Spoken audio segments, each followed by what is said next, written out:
everyone, welcome back to Pabbly Connect. In this video, we are going to learn how to add Pabbly subscription billing refund details in Google Sheets. Here, my objective is that whenever a refund will be created in Pabbly subscription billing for a product, automatically I want to add the details of that refund in my Google Sheets. So how we are going to automate this entire process? For this, we will need to integrate both these applications, and that we are going to do with the help of an amazing automation and integration software, Pabbly Connect. Now here we have Pabbly subscription billing in our trigger and Google Sheets in our action. So we are going to connect both of them by using Pabbly Connect in order to automate this entire process. And to learn this entire automation step by step, let me take you all to my screen. In this video, we are going to learn how can we automatically add the details of Pabbly subscription billing refund in Google Sheets. So basically, by creating this automation, we are going to automatically create a record of all the refunds which are created in Pabbly subscription billing for different products in our Google Sheets. So this is my Google Sheet which I have prepared with the name as PSB refund details, and it contains the column as product, customer's name, email, amount and reason of the refund. And as soon as a new refund will be created in Pabbly subscription billing for a particular product, automatically the details of that refund will be added here in this particular Google Sheet. And to create this automation, I'm going to set up a simple integration between Pabbly subscription billing and Google Sheets.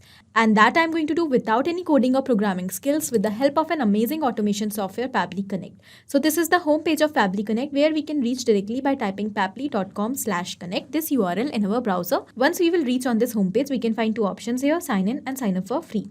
If you are an existing user, you can directly click on sign in. But if you are a new user, you have to click on sign up for free button to create your free new account. And also when you will create your account, you will get 100 free tasks every month to explore this amazing software and to test multiple automations. Now, as an existing user, I'm directly clicking on sign in. This is the all apps section where we can find all the products which are offered by Pabbly. To create this automation, we are going to use Pabbly Connect. So let's click on access now. And it has taken us towards the dashboard of Pabbly Connect. Now on this dashboard, we can find all our workflows which we have created, and we can also create folders here to save the workflow. By clicking on this create folder button, we can create a new folder and we can give a name to this folder, and then we can save our workflows in our folders accordingly. Now to create a new workflow, we have to click on this create workflow option. Let's do that, and here a dialog box will appear in front of us. It is asking us to provide a name to this workflow. So first of all, let us provide a name over here. Add Pabbly subscription billing refund details in Google Sheets. After giving the name, we can also select the folder in which we want to save this workflow. So I'm going to select this test integrations folder. And now we will simply click on create. As we do that, we can find that two windows are open in front of us, trigger and action. Now what are trigger and actions? Trigger and actions are the two concepts on which the entire automation runs. Here the trigger says when this happens and the action says do this. That means the action is a response towards our trigger. Whatever we are going to select in our trigger is going to command the entire workflow, and the actions are going to follow that same command. Therefore, we can have only one trigger in any workflow, but we can have multiple actions. Now let's suppose we are going to select Pabbly subscription billing as our trigger and Google Sheets as our action, and we want that as soon as a refund will be created in Pabbly subscription billing for a product, the details of that refund should be automatically added in our Google Sheets. So here we can find that the action is the response towards our trigger, because when the trigger happens, that means when the refund is created, then only the details are added in Google Sheets, otherwise not. Now, after understanding this concept, let's start creating this workflow step by step. First of all, we will select our trigger application, and that is Pabbly subscription billing. So we will select it. And now we need to select the trigger event. Now what is trigger event? Trigger event is the event on the happening of which the workflow is going to start. So we will select payment refund as our trigger event over here, as we want that when the refund will be created in PSB, the response of that refund should be captured here in Pabbly Connect. Okay. As we have done that, we can find that a webhook URL is provided to us along with some instructions. We need to follow these instructions step by step in order to connect Pabbly subscription billing with Pabbly Connect. For that, the webhook URL is going to act as a bridge in order to send the data from PSB towards Pabbly Connect. So we will simply copy the URL, and then I'm going to take you towards my Pabbly subscription billing account. So this is my account. Here we need to go towards settings section from the left side, and we can find the option of webhook. Okay, let's select webhook, and we can find that as we have selected the option of webhooks, here are several other webhooks which are already created for different purposes. To create a new webhook, we will click on this add webhook button, and here we need to enter the details. First of all, it is asking us the webhook name. So let us give a name over here. Let's say I'm going to give new refunds, okay, a random name. Now the next we have to select the product, that on the refund of what product you want to receive the response. Here I have two products in my PSB account, so I want to select both of these products, okay. So I'm going to select all products. Now the next we have to select the plan. So we have different plans for different products. Here I'm going to select all plan, and now in the webhook URL field we have to paste the URL which we have copied from Pabbly Connect. Done. The next thing which we have to do is we have to select our event. So whatever event we have selected in Pabbly Connect, that is payment refund, the same we need to select over here. So we will go towards payment section, and here is the payment refund option. Let's select it. Done. And now we will simply click on save. So the webhook is added successfully. Let's click on OK. And here our webhook with the name as new refund is added. Okay. Let's go back towards Pabbly Connect, and here we have already received a response. This is the test response, which means that our integration is successful. So now we are going to capture a new response to move further.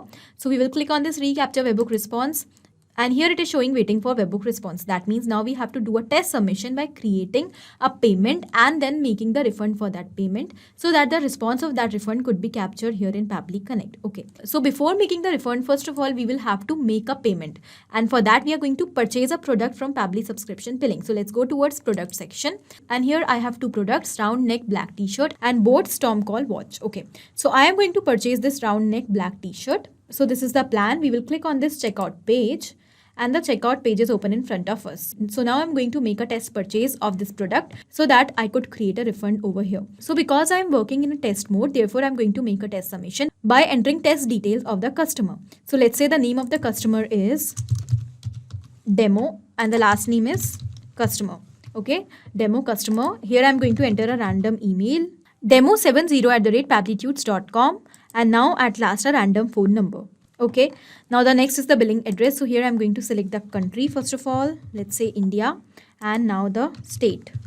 So this is Madhya Pradesh. Okay, now after entering all the basic information of the customer, the next thing which I'm going to enter is the test card details. So here I have a test card, and because I want to make the payment successful, I'm going to click on this success button, and here are the test card details for the successful payment.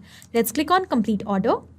And the payment is completed. Okay, so we will go back towards PSB, and here in the sales section we can find that a new sale is added over here for 399 rupees for round neck black t-shirt. Here are all the details of the purchase. Okay, now our objective is to capture the response of refund. Okay, so we are going to create a refund over here for this particular purchase which is recently done. So let's click on these three dots, and here we will click on refund.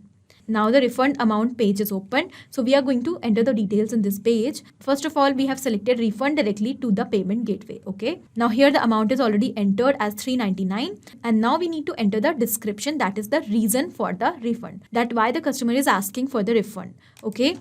Now here I'm going to enter wrong size ordered. Okay. So let's say this is the reason from customer size, that he has ordered a wrong size of the t-shirt and therefore he wants the refund. Okay. Now let's click on submit. And we will click on this OK button to refund. And the refund is successful. Let's click on OK, and we will go back towards Pabbly Connect, and we can find that as soon as we have made the refund, the response is automatically captured here in Pabbly Connect. Okay, and in the response we have received all the details related to the refund as well as the customer. So now by using this response we are going to move further, and our objective is to add the details of this refund into our Google Sheets. Okay, so we will go back, and here we are going to add the action step, and in our action application we are going to select Google Sheets. Now we need to select our action event, and that is going to be add new row, as we want to add the details in the form of a new row. Okay, let's click on connect. And now because I have already built the connection with my Google Sheets, I am going to go with my existing connection. In order to build a new connection, you need to click on this add new connection button, and then you have to click on sign in with Google. After selecting your account, you will be able to connect your Google Sheets. Okay, but before making the connection, you have to make sure that you have to keep logging to your Google Sheets account. Now I am going to select existing connection option, and we will click on save. As we have done that, our Google Sheets is connected with Pabbly Connect, so we will move further. Now, in order to add the refund details in Google Sheet, first of all, we need to enter the details in these fields. Okay, so the first, it is asking us to select the spreadsheet name. Now, the name of my spreadsheet is PSB refund details. I'm going to select the same over here. And because I have only created sheet 1 in the spreadsheet, the sheet is already selected over here as sheet 1. Okay. The next are the details such as product, customer's name, email, amount, and the reason. All the details related to the refund. Now, We have already received all these details from our earlier response. One by one, we are going to map the details in these fields. Now, what is mapping? Mapping is inserting data from previous step. Here we can find that our previous step is given. When we will select that, here are all the details. So whatever data we want, we will simply select that and it will be mapped automatically over here. So here I want to map the name of the product. I'm going to search product over here and it has redirected me towards the product name, round neck black t-shirt. As I have selected it, it is mapped. Okay, in the same manner, we are going to map the customer name also. I'm going to search for the name and we have received the name of the customer in two separate fields. First of all, I'm going to map the first name and then I'm going to use a space and then I'm going to map the last name also. Done. In the same manner, we are going to map the email, amount of the product. So this is the amount and at last the reason. So we are going to search for the description and this is the reason, wrong size order. Okay, so we have mapped all the details. Now, why we have mapped all these details instead of entering them manually? Because we want to automate this process. We are creating this workflow to automate the process of adding the details in Google Sheets. Therefore, we have mapped the data over here so that it could change with each and every response. So whatever details we have mapped over here, with each and every new response of refund, it is going to be changed and replaced with the new data. But in case if we will enter it manually, then it will become static and it is not going to change with each and every response. Okay, then the workflow will get stuck. Therefore, in order to automate the entire process, we use mapping. Now, after mapping all the details successfully, we will simply click on Save and Send Test Request button. And here we have received the response. So we will go back towards our Google Sheets and we will check whether automatically a new row is added there or not. And yes, we can find that automatically a new row is added over here with all the details of the refund. Product name, customer's name, email, amount, and the reason. Okay, this means that our workflow is perfectly successful. Now what we are going to do, we are going to test this workflow once again. Here I'm going to make a new payment and then I'm going to make the refund for that payment. And as soon as I will make the refund over here, automatically the details of that refund will be captured in Google Sheets in the form of a new row. So first of all, let me create a new test payment over here. So this time I'm going to make the payment for this boat storm called watch. Let me click on checkout page. The page is open and now I'm going to enter the test details in this page. Let's start with the name. Let's say the name is test user. I'm going to enter a random email address, a random phone number, country, state, and the test card details. The payment is done. So we will go back towards PSB and now I'm going to make the refund for this payment. Let's go on the sales section. And the details of the payment are added over here. Let's click on the three dots. We will click on refund and now I'm going to make the refund. So I'm going to simply enter the reason of the refund. Defective product. Okay, just a random reason. Let's click on submit and the refund is successful. So as soon as we have made the refund over here, let's go and check on Google Sheets whether automatically without any manual efforts, the details of this refund are added there or not. And yes, we can find automatically the details are added as soon as we have created the refund in PSB. Okay, the name of the product, boat storm call, cherry blossom, the customer name, test user, the email address, the amount 500 and the reason, defective product. This means that our workflow is perfectly running fine and we have created a successful integration between Pabbly Subscription Billing and Google Sheets. So now whenever we are going to create a new refund in Pabbly Subscription Billing, automatically the details of that refund will be captured here in our Google Sheets and the record will be created. Let's go back towards Pabbly Connect and we will summarize what we have done here in this workflow. So we have taken two simple steps, trigger and action. In trigger, we have taken Pabbly Subscription Billing and in action, we have taken Google Sheets. And we have connected both of them by using Pabbly Connect in such a way that now whenever a new refund will be created in Pabbly Subscription Billing for a product, automatically the response of that refund will be captured in Pabbly Connect and by using that response, automatically a new row will be added in our Google Sheets containing all the details related to that refund. In this way, very easily by following the same steps, you can create this automation and this will enable you to automatically create a record of all the Pabbly Subscription Billing refund without any manual efforts. This was it in this video. I hope this was helpful for you. Thank you for watching. Not only these applications, but you can integrate many other applications by using Pabbly Connect. Now, if you have any doubt, you can directly reach out to us at support@pabbly.com. If you want to ask any query, you can reach out to us at forum.pabbly.com. And if you want to ask any pricing related issue, then you can directly reach out to the website given over here. Now, if you find this video helpful in any way, do not forget to share it with your friends. And also, please like our videos and subscribe our channel to learn more such automations.